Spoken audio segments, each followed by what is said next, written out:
Hello, and welcome to episode 96 of PauseCast. It is October 25th, 2018. I am Jessica Alouette, and I use she/her pronouns. And I'm Mark Hanna, I use he, him. Welcome. Hey, Mark. Hey, Jess, how you going? I'm tired, man. Yeah? How about you? I'm headachy. So, great combination. Which is just another form of tired when you really think about it. Well... They're both bad things. That's true. I'm not tired because I tried to sleep my headache off, so I've had plenty of sleep. I woke up at like 1 p.m. by contrast. I mean, I stayed at home today because sometimes my headaches are just really not conducive to work, so I tried to sleep it off. And I woke up after that at 12 p.m., so it's pretty close, actually. See, I just went to sleep at 1. Yeah, see, I didn't have that problem. Or no, it was even later than that. I went to sleep even later. I went to sleep just ridiculous hours in the morning. I was up playing Siege with Ash until like 3. Well, that sounds fun, at least. Yeah, it was. It was a good time. Ash was on a quest to get a kill in the game. Just one? Just one. It's harder than it sounds, okay. In fairness. So it took us a little bit, but we got there. Welcome to PauseCast. This is a show about video games from a queer perspective. Mark, do you want to go ahead and tell me what you've been playing this week? I have done a mark and played a single game this week, which is Kerbal Space Program.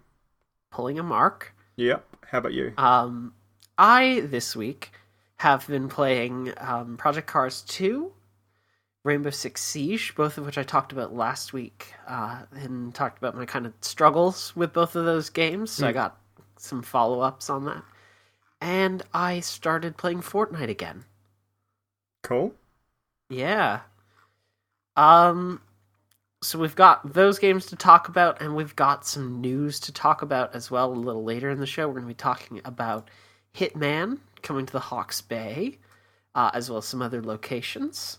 We're going to be talking about Steam and how developers have been finding it recently, based off of a Polygon article that was recently published. And we're also going to be discussing Rockstar and Red Dead Redemption 2. All of that a little bit later in the show. Before we get to any of that, though, we're going to talk about what we've been playing this week in a little bit more detail. So I'm going to start off this week because my stuff's a little bit shorter. I was going to say, I'm keen to hear your updates as well on those games that you struggled with a little bit last week. Yeah. One of them is still a struggle. More specifically, Project Cars 2. I'm reckoning with a lot of the more complicated parts of that game that are kind of required to play at the sort of difficulty that I feel is best suited to me based on my experience with the previous Project Cars game. Okay. Maybe this isn't the case, though, anymore, because I'm trying to deal with stuff like tuning and dealing with, like, all these really, really precise handling models and adjusting, like, parts of my car by, like, 0.1 degree at a time to get extra speed out of it. And it's just kind of this wall that I've been running up against for a little bit here. Does this stuff really make that big a difference? I would have thought it would all be kind of lost in the noise of just general player performance. It totally does make a difference. If we want to look at like a small thing that has a really, really tangible impact, the ratio for all of your different like gears in your engine, minor adjustments to that can be the difference between going down a straightaway at 180 kilometers an hour to going down the straightaway at 160 or lower.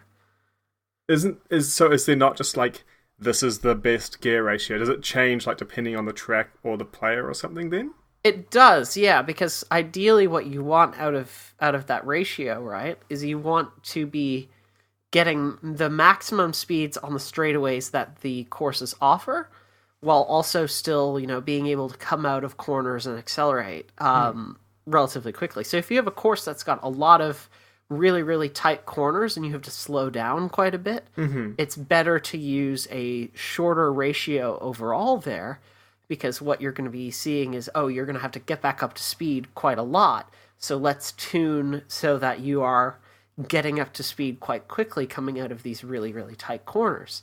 And maybe let's also adjust so that you can take those corners a little bit better by like tweaking things like the ride height, how much force is being applied to various things, how the springs react. Like all of these things can be huge differences, just minor adjustments. And I'm still just kind of learning my way around that through a lot of experimentation, and it's kind of interesting because I'm also now like I've installed a couple of bits of software to actually, get information from the game and put it out into like charts that I can take a look at. That's neat. And yeah, it's a really cool piece of functionality because like I'll show you a screenshot of this, in fact. Oh, yeah? This is really making me think as well, because last week I mentioned kind of offhand, hey, we've both been playing a vehicle game. I've been playing KSP and you've been playing Project Cars. But yeah, this is like the opposite end of the spectrum where you're trying to tune stuff down to the finest little bit, whereas I'm thinking, no, I need to have huge margins of error, because if I fuck something up, I can't just retry it super quick. It took me half an hour to get to this place. Yeah, where like I can quickly restart a session and be like, oh yeah, I need to make adjustments to this and this and this. Whereas if I find out like 3 days after several orbital maneuvers that, oh, I don't quite have enough fuel, I'm just screwed. Yeah. So I'm gonna show you a screenshot from the profiling app that I've been using here, comparing a couple of the different laps that I was on. Mark, this is what that profiler actually looks like. And if you'd like to see yourself, you can also check the show notes, and I will make a link to that appear in the show notes a little later. Oh, I see. So you've got a whole chunk of different like line graphs over time. Yeah, exactly. Like you can see, what gear I'm in. You can see what speed I'm reaching at different points of the track over time. What my engine's RPM is at. This is all information that I'm finding really, really useful, because it means that if I, adjust how I've tuned something, I can also then look at the speed charts and see, oh, am I reaching those same peaks? Am I going higher? Am I going lower? It makes it a little bit easier for me to actually adjust, because there's a profile here. There is objective metrics rather than, kind of a fuzzy memory of like, oh, did I actually, adjust this in time? There's similar metrics I'd love to be able to get out in KSP, and I'm sure there are utilities for it. There's some information in-game, but it's not always enough. Where basically each stage of your spacecraft has got a certain amount of delta V, the amount of speed it can change. And that's, like, you look at an orbital maneuver and you look at, I need to change my speed by, 100 meters a second. That's the delta V, and the amount of fuel you need to expend for that is going to vary depending on how efficient your engines are, how heavy your spacecraft is, how much mass it has, and stuff like that. So it's got a little meter where you can like plan maneuvers, and it'll say how much you need, and if you have enough, and if you don't have enough in this stage, how much of the next stage you need to use. But it's a bit harder to see, like, this is how much I have in total to waste before I'm screwed and just trapped in orbit. Yeah. And where like, if I'm looking at Project Cars and I'm talking about the context of a delta, the delta I'm looking at is delta between like my best lap and my like worst one. Mm-hmm. And in this screenshot, in fact, you can actually see like there's quite a bit of inconsistency there. It's not like a lot of, the same sorts of times, and I have a couple of outliers. Actually, it kind of is. It's a little bit more consistent than I realized on looking at it. But then there's like major outliers, and I can look at even the driving line. Which one is the... Sorry, I can't read the text on it because of the size of the screenshot. So the driving line is in the like bottom right of the screenshot that I've provided. Oh, yeah, I love that. It looks like a car. Yeah, so you can see... I've got another screenshot here that I'm just taking. Excuse the noise if you're on the stream. And And this is from a lap in which I made a severe error that caused me to go off the track, and you can actually see on the line. Oh, right, yes. You can see where I went off of the track and by how much. Mm-hmm. It's a really cool little feature to be able to track all this stuff. So it's a piece of external software you're using? Yeah, this is a piece of external software I'm using. It also lets you see where you are. Like, if you click on the map, you can compare your position relative to a previous lap and see where you were at that exact time on the lap. Reminds me of some of the nbsp games I used to play where they had like a ghost mode where you'd be racing against like a transparent version of yourself. Yeah, the ghost stuff is always really cool. I can never beat that damn ghost. It's weird. I kind of wish there was a ghost for your best sector times in Project Cars. I've mentioned, I think, in the past, there's like the potential system. Yeah, you have talked about that. Wherein like your best times from all the sectors are combined into like, oh, this is your best possible lap. It would have to stitch them together in a way where they'd jump between sectors because you're not on the exact same part of the track when you cross over that line, I guess. Yeah, that would be how I would do. I would actually even just have it maintain the same sort of position from your first, but have it reach the end of the sector in the same time frame that you would have reached. You're dealing in differences typically of like less than a second variance there. Yeah, I'm guessing it's just the car wouldn't behave that way in a way where you could actually physically drive it in the game is the weird spot there. Yeah, it could be potentially cool, but it would be potentially a technical challenge to try and build. But yeah, that's where I'm at with Project Cars. I'm actually like, this is using external software to actually see like what am I doing differently and what can I improve on and how. Using a lot of metrics and statistics. Data, it's good. That's weird. Weird that data would be really, really good. Another thing that I've got an update on is Rainbow Six Siege. Last week I talked about how I was kind of struggling with that game because it's highly competitive. It's a bit of a time to try and manage and learn, especially when people have been playing it for years. The advantage, however, of people who have been playing it for years is that there is like people who are capable of doing detailed footage analysis and like actually telling me what's going on. So I actually got in contact with someone who is a Pro-Am Siege analyst. What's Pro-Am? Professional amateur. Okay. Not quite in the pro leagues. Not in amateur, but like floating kind of in that in-between space. I also have contact with like an actual professional analyst. I didn't end up getting her analysis on my play in this particular week, but I might ask her for some stuff in the future. She's the analyst for Penta Esports, or Penta Sports rather.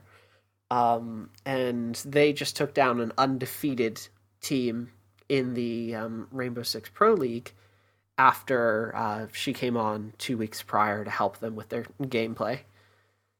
So, huge win for Penta.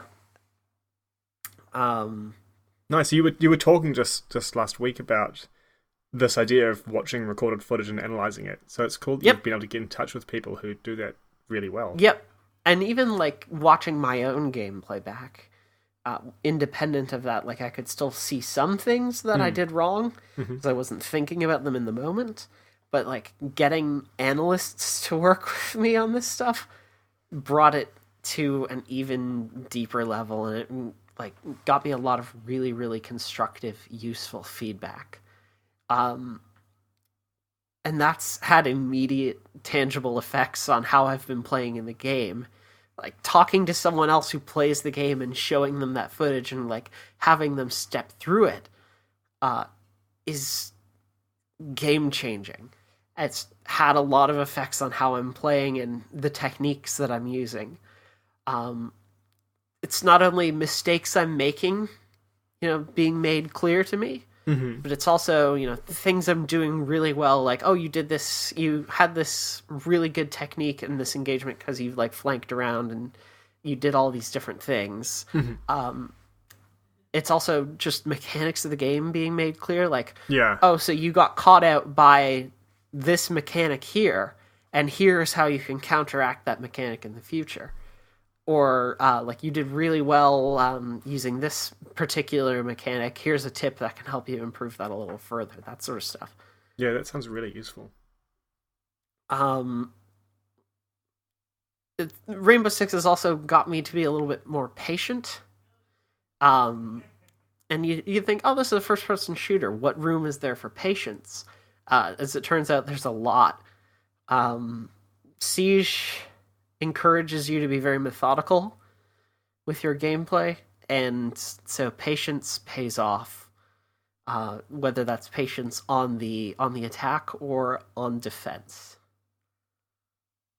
It's been paying major dividends. Does patience as in like finding a spot and waiting, or like how does it play into it? Patience as in, finding a spot and waiting. If you have an angle on like a doorway that like someone's got to come through, or someone might come through, if you have an angle, you should just hold it. You should just wait and be patient for them, because they'll come to you. Especially, like, this is especially true on defense. Right. You can kind of hold a position, and then on attack, you have to find angles to throw off how people are holding down. So when you say on attack and on defense, can you just give me a brief summary of how a Rainbow Six Siege match works? Yep, so a Siege match is divided into a best-of-5 format, with both teams, blue and orange, alternating between rounds on attack and defense. There is an objective that the defending team will have to defend, such as an area that the enemy team can't come into, a hostage, or a biohazardous device that they have to defend. So they are going to try and hold those objectives down, and the attackers are going to try and attack them. Pretty straightforward, I feel. So what does the attacking team try to do with an area or a hostage or a device? Are they trying to like take the thing back to? Is it like capture the flag kind of stuff, or occupy the space by standing in with it? The hostage, it's kind of like capture the flag. You have to take the hostage out into an extraction area, or eliminate the entire team. With a biohazardous device, you have to plant a diffuser. And then if the diffuser successfully diffuses the device, regardless of if your team is entirely eliminated, then you win the round. Okay. Another way to win that round is just to eliminate the enemy team entirely. Because there's no respawns. And same with a secure area, roughly. You just have to have someone on your team be present in that area to try and capture it, or eliminate the enemy team. So with no respawns, I can understand now why you said it was hard to get a kill in this game if you're new, because if you die early on, like, you don't get another chance till the next match. Exactly, yeah.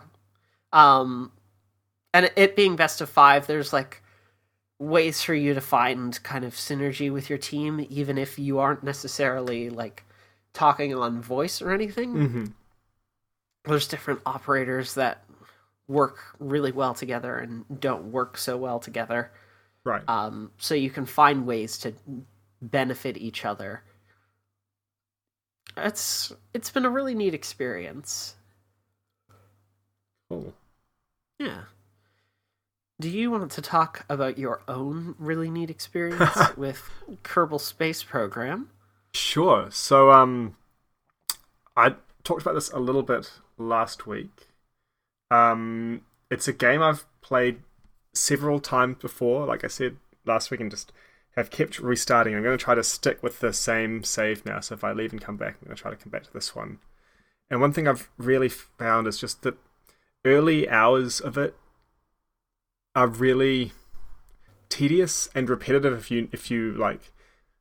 So one of the things that you do in the early game, typically in the career mode, is you make some little vehicle that can roll around each of the different buildings in the like space complex that you launch from, because in each of those different buildings, it's technically a different biome where you can do an experiment and get science points, which you use to unlock new parts.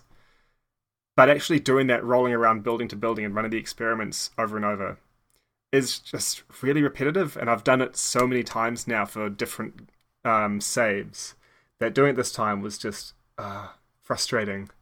And there's some other stuff like trying to go to the different biomes on Kerbin, the planet you launch from, like the poles, which is just kind of a pain in the ass. I spent the other day, I made a plane to fly to them, but turns out flying is a lot slower than rockets. So I was basically just listening to a podcast for half an hour while I watched a mostly unchanging screen of flying at ×2 speed to the North Pole. At which point, just as I passed over the shore from the ocean, my fuel ran out, and I landed with parachutes as well, but a little bumpily enough that I destroyed the scientific instrumentation I was bringing there to get all those points, so I got barely anything from it. There is so much learning from mistakes in this game, honestly. Which is great. Some of the stuff I've learned, I'm like relearning, like make sure you don't just put one solar panel on your satellite because you can guarantee it will end up facing away from the sun. Yeah. I remember one time in a previous playthrough, I put on a like expand and retract solar panel, and for some reason I decided I should just retract it while I was in the shade, and then the battery ran out and I didn't have enough left to expand it again. So there are some dumb things you can do in this game. After my failed plane to the pole, I thought, screw it, I'm not doing half an hour again. I'm going to make a rocket that goes to the pole on like a suborbital trajectory. And I kept How'd that work out for you? Sorry? How'd that work out for you? I kept getting really close. Like, I felt like I could throw a stone and hit the shore, but I couldn't get quite onto it. I mean, I will always be able to just build a slightly more powerful and more expensive rocket and do it, but I kind of didn't want to just chuck another rocket on. Or you could throw rocks at the pole. You can just... It seems dangerous, though, I will say. I won't get science points for that, though, and that's the whole point of going there. Oh. Darn it. Yeah, that's the thing. I like the idea of Kerbal really letting you like just kind of fuck things up as much as you can. Really, oh yeah, though. You can fuck things up a lot. Thankfully, you can always revert to launch when your vehicles catastrophically crash into stuff. One of the things I've been doing a lot, so that I try to take my input out of it, so I can get consistent launches, is I launch my rockets already at an angle. And as the pilot tries to hold the same trajectory, but can't because they don't have enough power to change the pitch, the rocket slowly pitches over more and more as it gets higher.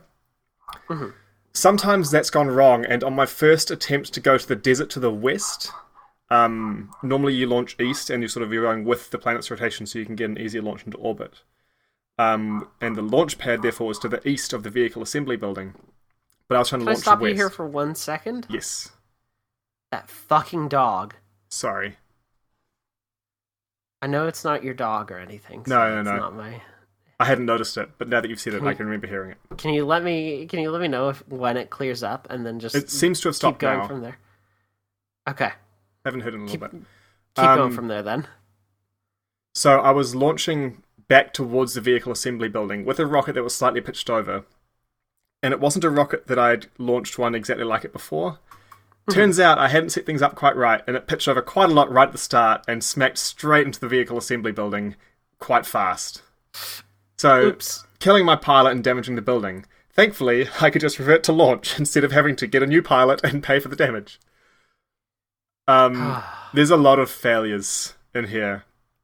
And it's fun kind of failing, so long as it's not like failing at the very end of a very long mission where the stakes are really high. But you get some fun stories out of it. Like, the main way the game sets goals for you is you have a list of contracts you can accept. And one of the sort of contracts I've been accepting, which gives me money that I can use to build more rockets, is, hey, some tourists want to pay a lot of money to go into space and do this and that and the other thing. And a bunch of them wanted to fly by the moon. And I couldn't launch them all at once, but I could launch them 2 at a time. So I designed a rocket to launch 2 tourists with a little probe on top, so I wouldn't have to send a pilot up with them in case stuff went wrong. I don't want to lose my pilots. Mm-hmm. And get them to fly by the moon and then come back. And I'd send them a few hours apart so I could focus on them one at a time when they came back. But when I went to send the second rocket up, I was like, hang on, wait a minute. Why are there still all 4 tourists available to put in here? And I had forgotten to put any tourists in the first rocket. I just sent up an empty ship and didn't realize. So that was great. Whoops. Turns out it was actually useful because I got to practice the landing. I could have put more fuel on those rockets because they didn't have enough to fully land under their own power. A couple of them had to do this aerobraking maneuver where basically they were on a fairly elliptical orbit, and on the nearer part of the orbit they'd dip into the atmosphere, which would slow them down, but not enough to land, and then go back out into the higher part of the orbit and then aerobrake again several times, and then eventually land. So I knew, since I had managed to get them dipping through the atmosphere at all, they would eventually land. But only one of them actually had enough fuel after the maneuvers to fully get itself within the atmosphere with its fuel. And that's not something I'd ever actually done in the game before, so it was quite fun to have a chance to try that out. First without people on board, and then with people on board. All the tourists survived, I'm happy to report. Okay. But yeah, failures like that, they always turn into learning experiences, so it's been a lot of fun. The only sort of downside really is the pacing of the game is not like a video game, and neither is the progression. And it doesn't feel like it's just this amazing new take on pacing and progression. It just feels like a downside. Like I said about flying to the North Pole, I was basically just listening to a podcast for half an hour. It wasn't a fun part of the game. The progression system is all about getting science points that you spend to unlock parts. And I kind of feel like the game is hinting that there's a certain way I'm supposed to do it, but I don't know if I should be doing that way or it's better to sometimes reach ahead. So I can never quite tell if I'm sort of doing it right, if that makes sense. Mm-hmm. Which, I mean, it's fine. It is definitely a sandbox. They've got a career mode, which is what I'm running through, but I don't feel like it ever really outgrew being just a sandbox. Maybe the expansion that I haven't got does that a bit better, because I know that's all about sort of scenario type stuff and setting up missions. So that might do a lot better in terms of goal setting and stuff like that. I haven't played it, so I don't know. And I keep saying it's a sandbox. Sandboxes are still a lot of fun. I'm still enjoying it a whole lot. It just feels strange for a video game given its pacing. Yeah. And you'll often you'll send up something and then see, oh, it's going to take 3 days to get to the point where I next need to interact with it. I could either fast forward 3 days, or I could start doing some other stuff in that time. And it can be hard to decide which of those things to do sometimes, because fast forwarding 3 days can be really, really, really quick. But if I decide, oh, in the meantime, I'm going to take on some contracts to rescue people from orbit, and then actually that takes me like an hour and a half to physically do. So the pacing can just feel strange that way. But yeah, no, it's definitely been a lot of fun. One of the other failures I had was I sent up a probe to fly past the moon and record some science data there. You can send it back via like a radio signal, but you don't get the full points for it that way. So I sent what I could back via radio, collected it again so I had like the leftovers, and then jettisoned a smaller probe that was still powered and had like a science return module that can more easily land. But I didn't plan the orbit super well, so the trajectory it took was like, okay, that will dip back into the atmosphere in 14 days. Mm-hmm. Normally it would have been like 1 day to get back from the moon. So, but just the way everything ended up, it was going way out in this big elliptical trajectory. luckily it's got enough fuel that once it does get back close to the planet, I can probably land it pretty quickly instead of having to do like 5 passes of multiple days each. But yeah, it's another mistake to learn from. My current challenge is getting 2 different vessels to rendezvous in orbit of the moon. So I launch them separately, get them in similar orbits, get them to sync up, and then get them together. And like, it's a lot of fun. I'm a complete space nerd. Anyone who knows me will probably know that. I've like spent, I think I've even talked about on the show how I've spent time like writing orbital simulations in 2D and had a lot of fun with that. Like, I've done one that was simulating the forces, and I've done one that was doing the same method as Kerbal using patched conics, and I learned so much from them.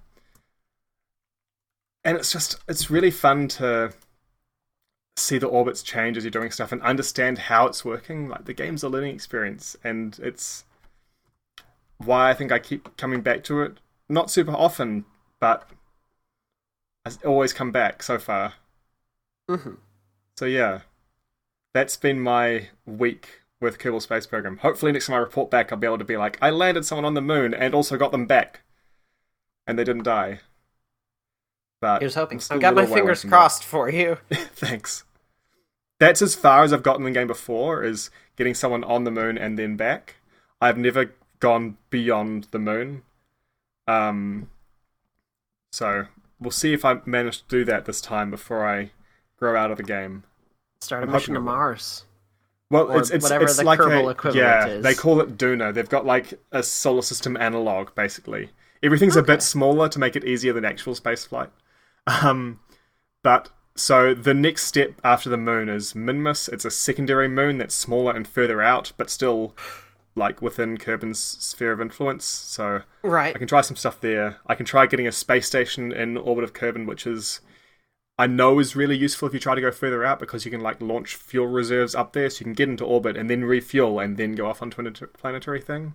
Okay. Yeah. There's a lot of stuff you can do in this game, and there's a lot of stuff I've never gotten far enough to unlock. So I'm hoping I will this time. I'm hoping to spend a bunch of time with the game this time around. Alright. But yeah, that's KSP. Shall I talk about Fortnite then? Yeah, please. I'm interested to hear what you've been up to in there. So, I mostly have been playing the Fortnite Battle Royale mode, you know, the 1 versus 100 kind of everyone for themselves thing. But yeah, I started playing it again the past couple days, just because I kind of got this itch for it. Yeah. Yeah, I get that. Yeah. And so they've got a Halloween event, actually, that just went live yesterday. Okay. And adds some... Oh shit, when is the actual Halloween? Next Wednesday, okay. Yeah, it's next week. Wow. Oof. So this is Halloween event is called Fortnitemares, which is a very clever name. Thank you, Epic. And it adds some PvE, player versus environment, elements into that Battle Royale mode, which is, to this point, exclusively been player versus player. Oh, I know they've... Well, I think I know. They've previously done PvE stuff for special events. Have they? I am not sure, honestly. I might be thinking of Overwatch. I'm probably thinking of Overwatch. I think you're thinking of Overwatch. Okay. That has had, like, PvE story missions and stuff. But this is actually, you know, a PvE mode that's injected into the game. Right. Which has, again, to this point, been exclusively player versus player. Mm-hmm. And it's kind of interesting, actually. I had the opportunity to play around with it a little bit more today. And it's kind of interesting because it allows you to, you know, engage in something, engage in combat a little bit more, kind of get some practice on it. And it also has payoffs for the PvP. Enemies that you...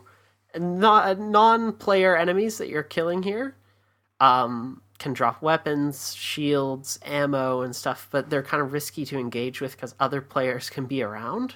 Right. And obviously, most of the weapons in that game are going to be making a non-trivial amount of noise. So it's kind of a trade-off. Yep.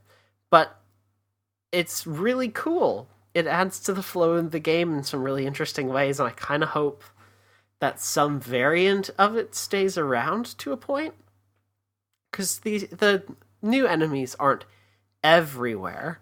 They have kind of specific origin points that they float around. Okay. So they're not absolutely everywhere all the time, but they're enough to make things really varied and interesting. Mm-hmm.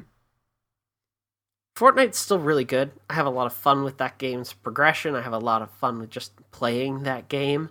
It's so unapologetically bold with like color palettes, character design, all this sort of like surface level stuff that it makes it just so much fun to play. And I missed playing it and I didn't even realize that. Like I just missed that aesthetic that Fortnite has so carefully curated so much. That reminds me of some KSP stuff, how like the first thing you see in its menu, or one of the first things you see in the menu, is a scene of a little spaceship that's crashed on the moon. And that, and with like the cartoony aesthetic of the little Kerbal creatures that go in your ships, it immediately gets used to the idea of, it's okay to fuck this up, you're going to do it a lot. Mm-hmm. And it's a really nice introduction to the game of, yeah, things are going to go wrong, have fun. It's not quite the same aesthetic as Fortnite, but it's that same sort of cartoony vibe you get, I guess. Yeah. It's not gritty and realistic. Yeah, unlike something like, Rainbow Six, or another thing I've been playing this week, which has been, I went back to the original Red Dead. More thoughts on that next week. Okay. I don't have any thoughts to kind of put out there now, but I might have some more to talk about there next week. Fair enough. But like both of those games, both that and like Siege and like PUBG and all these types of games have these very realistic, gritty aesthetics.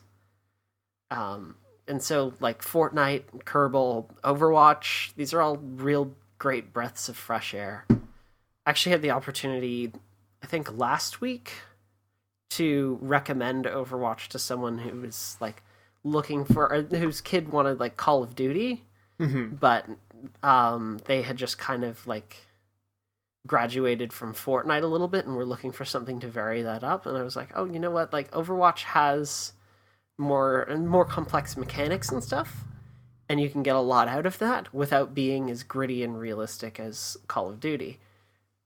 I really appreciate like any game that has a non gritty aesthetic, but still has the same sort of mechanics as other games in the space. Like I look at Overwatch, I look at Fortnite, I look at Torchlight. Torchlight's another good one. All of these have these really cartoony aesthetics that not only make them age really, really well, they are just such a breath of fresh air in the genre. And it's not, like you say, it's not that they've just been made kid-friendly by stripping stuff away. No, and they're not even necessarily being made kid-friendly, per se. No. But they're still, like, breaths of fresh air. Yeah. All right. Shall we go on to news for the week? Let's go. All right, we got some stuff to talk about this week. First, Hitman, a game which I love. The sequel, Hitman 2, is coming out in the next few weeks, and they have revealed all of the new destinations, one of which, we kind of brought this up because it's of note, is New Zealand, more specifically in an area that I spent a couple of years when I moved back to the country, the Hawke's Bay. I'm amazed that they're going to have a setting in New Zealand. It never happens. Yeah, same. But like, I'm also amazed that it's somewhere as small as the Hawke's Bay. As pretty as the place is, it's not exactly like #1 tourist destination. Unless you like wine. If you like wine, you're going to the Hawke's Bay. There's no ifs, ands, or buts about that. I'm not sure if I should be wondering how much they're going to screw this up or how good it's going to be. It's kind of like when you see films that are not just big in New Zealand but have a huge New Zealand influence, like Thor Ragnarok being directed by Taika Waititi and stuff like that. Yeah. And there are some jokes in there that feel like they're intended for Kiwis, and I don't know if there's going to be much or any of that in here. I mean, obviously it's not a jokey game, but like stuff that people who have grown up in the region or in New Zealand in general will get that will seem more foreign to people who haven't. Yeah. I'm hoping they do a really good job of it, because this never happens, and I want to see it done well. I really appreciate local references. Yeah. It's something that can make a location feel very real if you're part of that space. So it's really neat. When I read the blurb in the Polygon article where I found out about this, I think it says it's in a highly secured, it didn't use the word batch, but essentially batch. And I was thinking, I don't know if there are really any highly secured batches in New Zealand, but sure. I mean, you gotta take some liberties here. I know. I started looking through the gallery of screenshots they had there to be like, okay, if they've got in New Zealand, will I be able to tell? And I was looking through them being like, nope. But then I got to the last one, I was like, oh, actually, yes, that looks right. So after seeing that, I'm kind of like, oh, yeah, okay, I'm hoping to get it right. What makes you think that looks right? I can just... It looks like a holiday home, for one. There's nothing in there that stands out as that wouldn't be in New Zealand. It just looks like kind of a super rich holiday home, so I'm thinking that... It didn't immediately make me think, oh, they're going to screw this up. Okay. Which is kind of what I'd primed myself for, which isn't fair to them at all, but I don't know. I haven't seen it done before, so I'm not sure it's going to be done well. Yeah. Also appearing in the game, there will be Miami, Colombia, Mumbai, India, a fictional U.S. location called Whittleton Creek, and a couple of other fictional locations as well. So, yeah. I also thought it was neat to reference that. I also really want to hear the voice acting for it and make sure they get the accents God, right. It's either going to be great or terrible, and there is no in between. I still remember playing Far Cry 3, and it was bizarre that all of the allied people on the island had Kiwi accents. Not every character. The named characters had completely different accents. But all of the just random people who lived on the island that you would see that weren't pirates, they all had Kiwi accents, and it was very weird to hear being like, we're not in New Zealand. Yeah, exactly. But I think every time I've heard someone who doesn't have a Kiwi accent trying to put one on, it's been bad. So, we'll see. I hope they've actually had people with New Zealand accents to play New Zealanders. In other sort of local news as well, I just added this. I'm springing this on you a little bit here. It's all right. But Film Victoria has just boosted over 14 games in the Australian game development scene with some additional funding, including, you may be familiar with Untitled Goose Game. Oh, yes. Untitled Goose Game has received a boost in funding from Film Victoria here. I didn't realize that was an Australian game. Nor did I, actually, so that's made this quite interesting. Also on the list, though, is something that really caught my eye when I was taking a look at it. Okay. There is a standalone version of a Skyrim mod called The Forgotten City. And the reason that this is particularly notable is that it is one of the only mods to have ever won a National Screenwriting Award. And I took a look at the mod page, and sure enough, it was the winner of the Australian Writers Guild Award in 2016. So, first of all, what? How did that happen? Second of all, how did I not know about it? Right, I'm thinking the same thing. How did I not hear about this? Yeah, and it was made in Australia. This is a thing I totally should have known about and, backed up. So I feel like a shithead for not having noticed this.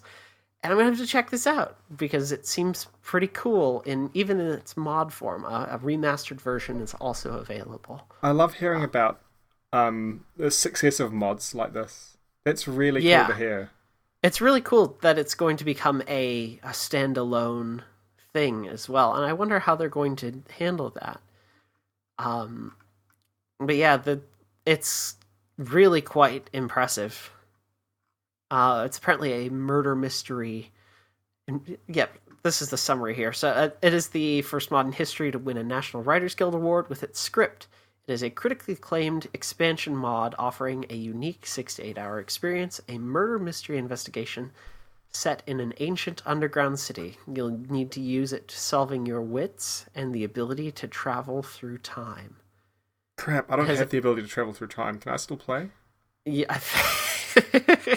Actually, no, I do have the ability to travel through time, but I can only do it in one direction, and only at a certain speed. 1 second per second. Press X to time travel.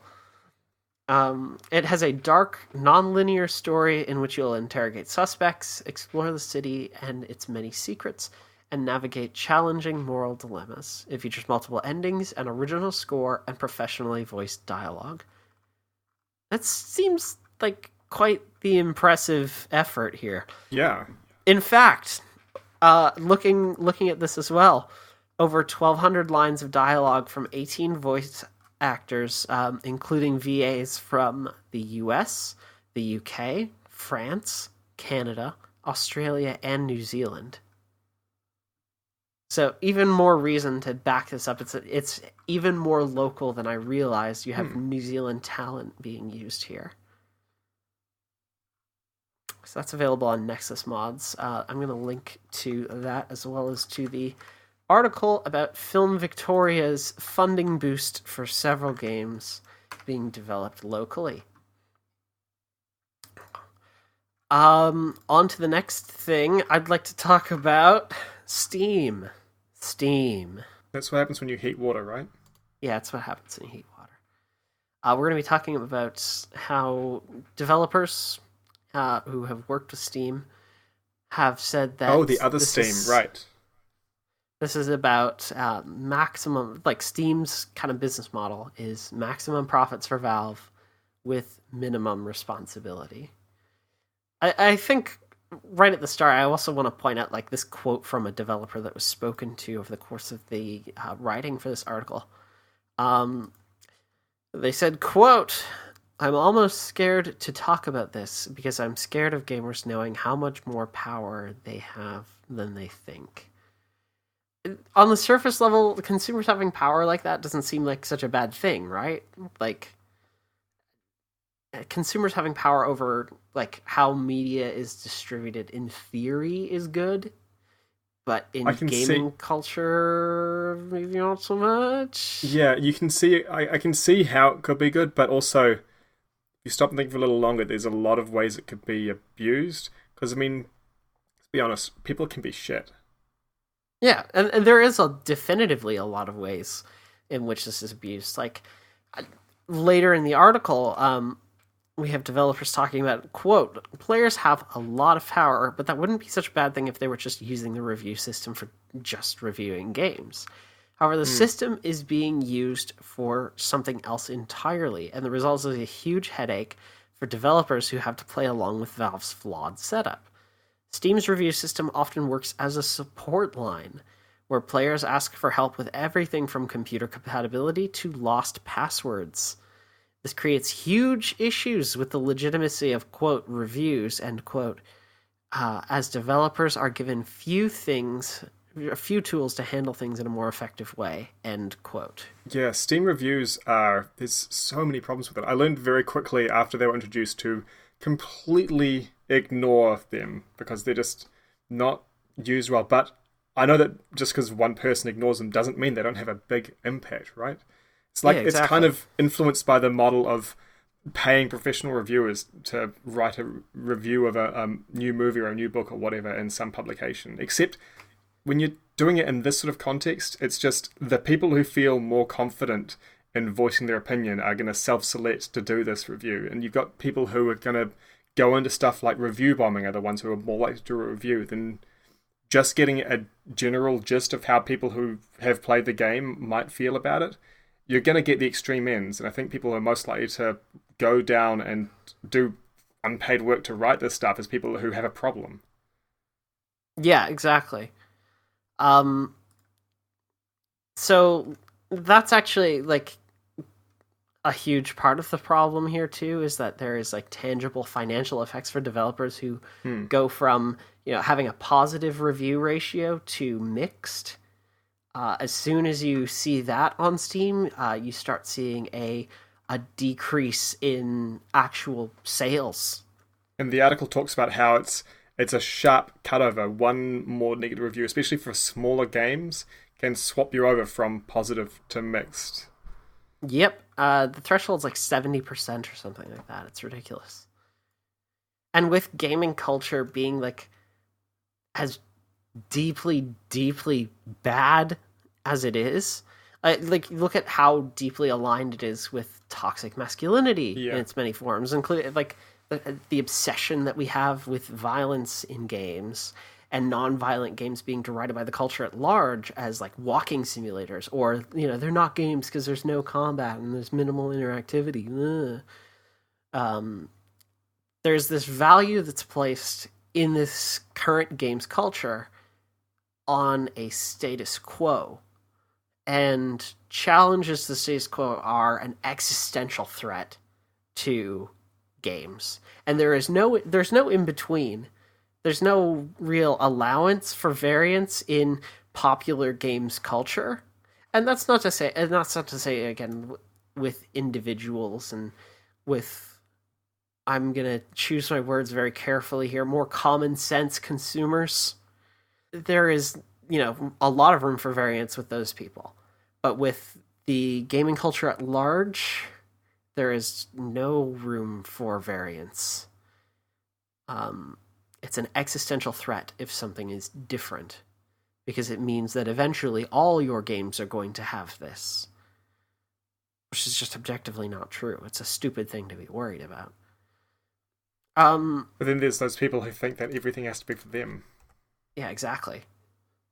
Again, it's that existential threat, though. Like, if this thing isn't for me, what if there are no games left for me? But there's already people who are in that position, and this sort of stuff's trying to fix that.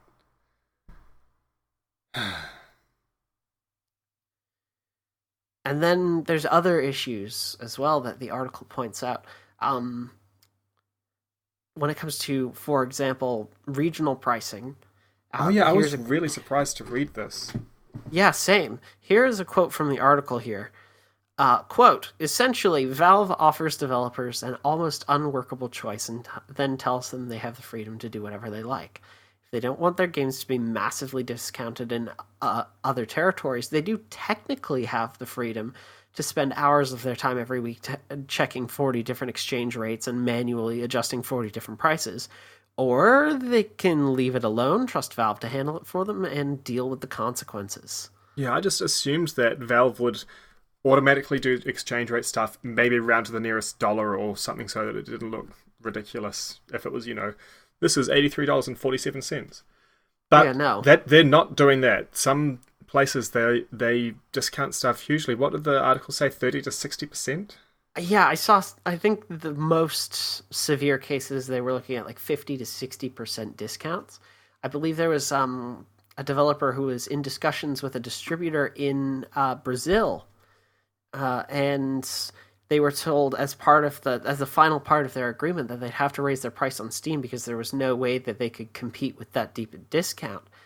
To which they were like, we're not discounting anything. What? And then they went and checked the regional prices and found that there was this huge, again, 50 to 60% discount. This was one of the extreme edge cases being applied to their game. Which Valve had just done automatically. The developers didn't know about it, and that seems ridiculous.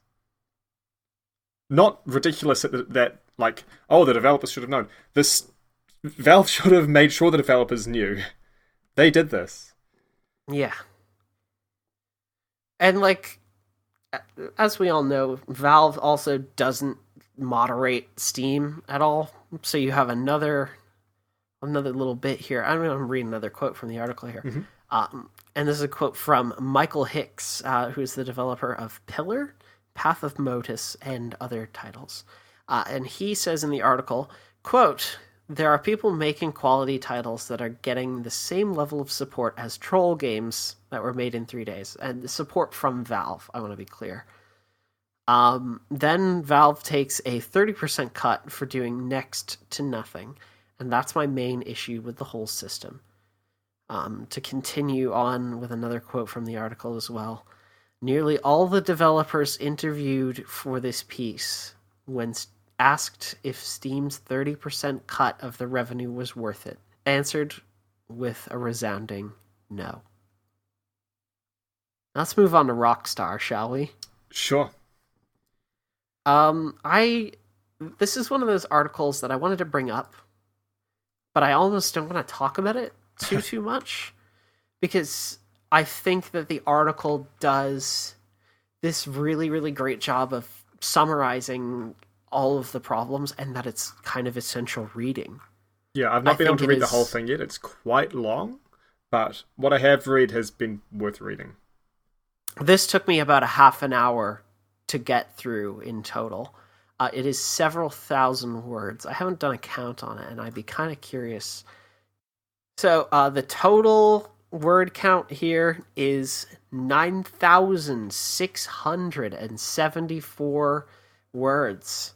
According to the site that I'm using, it is at a college student reading level, and would take the average person approximately 35 minutes to read. So yeah, this is a chunky article. And it talks a lot. This is an article about the culture of crunch at Rockstar. When we talk about crunch, we are talking about developers working long overtime hours in order to get a game done or meet certain deadlines, etc. And there is a lot of damning anecdotes in this article. Again, it's fully worth your time. Jason Schreier, who is known for his investigative reporting at Kotaku, has spoken with, the count is over 90, I believe, developers for this article. Both current and former employees. So the count as listed in the article is actually 46 current employees and 43 former. Yeah, so it's I think just under 90 developers in total. It's a lot. There's a lot of really heavy writing that's gone into this, and it's not a pretty picture. There's some really great opening paragraphs as well that I'm going to quote here. And I think the rest of this article is kind of left best to be read. And here's the quote. Quote, through 8 years of development on Red Dead Redemption 2, Sam and Dan Houser, who are brothers and the co-founders of Rockstar, and other directors have made a number of major changes to the story, the core gameplay mechanics, and the game's overall presentation. It's a process that some see as essential for making a game of this nature, but it's also one that leads to a great deal of overtime, and has contributed to a culture of crunch at Rockstar Games that is impossible to deny, according to interviews with dozens of current and former employees. And this isn't crunch that came in a burst of a few weeks. It's crunch that those employees say has lasted for months or even years. That article is worth your time 100%. One thing that I noticed in the parts of it I have read so far is people speaking on Rockstar's behalf, not just employees talking about the problems, but the people Rockstar has put forward to talk, seem happy now to admit, oh yeah, when we were developing the first game, there were crunch problems, but that's fixed now. And I just can't help but wonder if in another 8 years, the story will be, oh yeah, we had lots of problems when we were developing Red Dead Redemption 2, but that's fixed now, and they'll never hit a point of accountability. Yeah. And it's also made, I think, a little bit more complicated by the fact that most of these employees who have worked on Red Dead Redemption 2 still want you to buy the game, regardless. Quote from the article here, nearing the end of the article. Quote, some fans have asked if they should avoid buying or playing Red Dead Redemption 2 to show support for those who have had tough experiences making it. But many of Rockstar's current and former employees, even those who had the worst things to say about the company, say that they are against the idea. For one, those who put long weeks into the game want people to see what they've done. Also, given that this year's bonuses will be based on the royalties, any sort of large-scale boycott may hurt Rockstar employees more than it helps, some current employees have said. Yeah, that bonus stuff surprised me, but it feels kind of like working for tips on the same kind of scale as it. And that stuff just always seems to me that it's way better if you get rid of that system and just pay people for what they do. I don't know. On one hand, maybe yeah. On the other hand, I like the idea of game developers getting royalties for their game. And this is... Rockstar's royalties are paid out without, like, exception, as far as I understand. Like, everybody gets part of that. And it's part of working at the company. That is a non-standard part of a pay package at a game development studio, if I am understanding the state of things correctly. To have any sort of royalties. And in fact, it's what... do you remember the SAG-AFTRA strike from, I believe, a year or two ago? Can you say that first bit again, sorry? SAG-AFTRA, the Screen Actors Guild? No, I don't. This was a voice actors strike. Well, it's not my name, I don't remember. Okay. Oh, actually... the voice actor strike was there was a voice actor strike, yeah. Better working conditions overall for the voice actors, because they were not being told certain parts about the game and what it would demand from them as a VA. And it also demanded royalties. VAs who had worked long hours on the game wanted to get pay for their work over time based on the game's success. And so that also led to the question at the time, and I think it's still a question that should be asked, is what about the developers? Should developers be entitled to royalties on the games that they have sold? To which I say, yes, absolutely. I think they should get royalties based on that. I would love to see, a game developer or a game development studio that does give payments over time for, the success of their games. If a success starts out slow, say, but sales ramp up a couple years later, if the company can then afford to pay their employees better in a royalty bonus, I find it hard to be opposed to that idea. So that would be rough for someone who spent long hours working on the game and then no longer works at the company when the sales start going up. What I wouldn't want to see happen is people paid less as salaried or waged workers because of the bonus. Like reading this article about how salaried workers were working late hours that they weren't paid extra for. That is also bonus, right. That's the sort of thing that worries me. Particularly frustrating. Like having salaried workers who are having to, salaried workers who are getting paid less than contracted workers in some cases, even to the point where some contract workers do not want to go full-time or work on non-contract because they will get paid less because their overtime is not paid, where on contract, their overtime is paid. Unpaid overtime hours should be fucking illegal, by the way. I want to be very explicit about that. If you are asking anyone to work overtime, you should be paying them time and a half at minimum. I agree.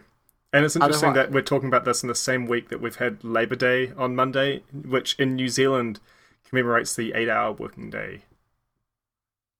Which some even say is still too much. More recent studies are suggesting, first of all, developers specifically may only be productive for 4 hours of the day. And after that, they start introducing bugs into the code, which can make the project last longer overall. And other studies have also suggested, 28 hours, 38 hours. Less than 40, though, is the possible, the new recommendation for a healthy work week. Yeah, I know my Friday afternoons are definitely not as productive as my Tuesday mornings. It's kind of wild. Labor and work is wild. It's complicated, and our knowledge about it is continuously evolving.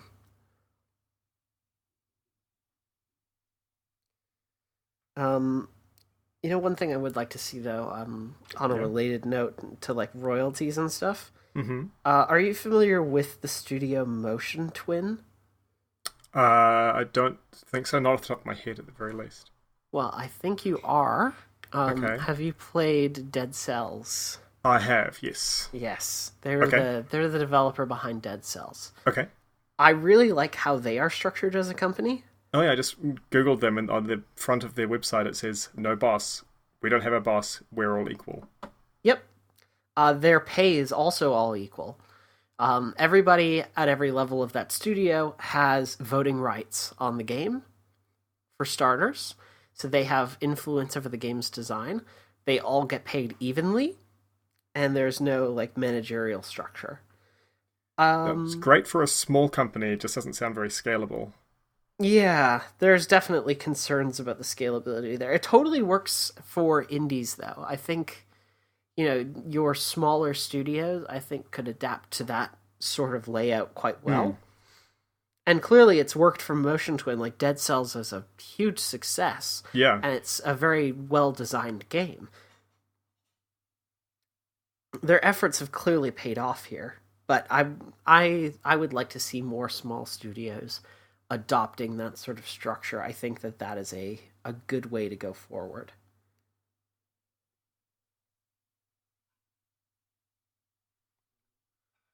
All right, and with that, should we wrap up our discussion here? Sure thing. All right, well, let's start with our first question here. What are you looking forward to playing next week?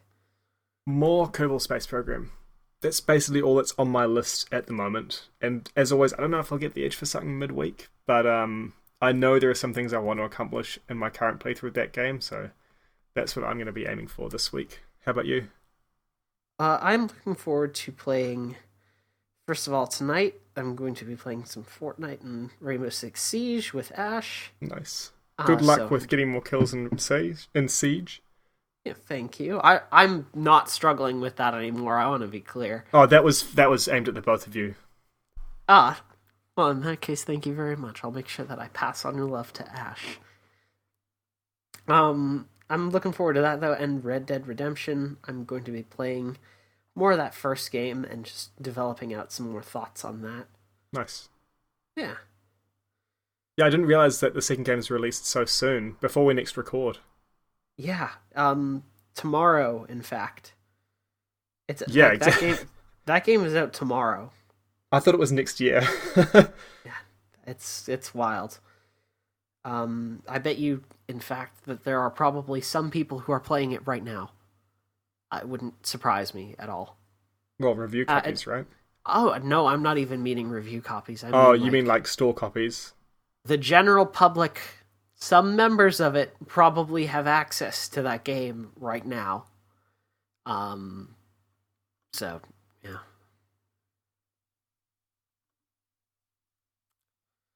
All right. Thank you very much for listening to this 96th episode of PauseCast. If you like what you heard and want to support the show, we have a few ways you can do that. First, you can rate and review the show on your platform of choice, and that helps us out a lot with visibility, and it also makes us feel nice. So if you haven't already left us a review in the past, please consider doing so. If you'd like to support the show financially, we have a couple ways you can do that as well. First, you can go to bit.ly/pausecoffee, and you can support us with a coffee tip there. You can also support us month to month on Patreon by visiting patreon.com/pausecastshow. We're going to thank you at the end of the show every week. So thank you to all of our current patrons, Mary, Moth, Para, Sammy, Dove, Ash, and Corey Bat. Thank you. Thank you all so much for your continued support of the show. It really means a lot to us. Yeah. I'd also like to thank Leon for the use of our theme song, Honey Milk Island. You can find Leon's music and download some of it for free at soundcloud.com/LEYAWN. Mark, where can people find you online? I'm on Twitter at HonestUniverse, and I write a blog as well, though not about video games, at honestuniverse.com. And you can find me online at bird.school, as well as streaming on MaximumGun.org. You can also find the show streaming Thursdays at 8 p.m. on Mixer.com/PauseCast. And that's going to do it for us on this 96th episode here. Again, thank you so much for listening. We really appreciate it. And until next week, we will see you around. Bye.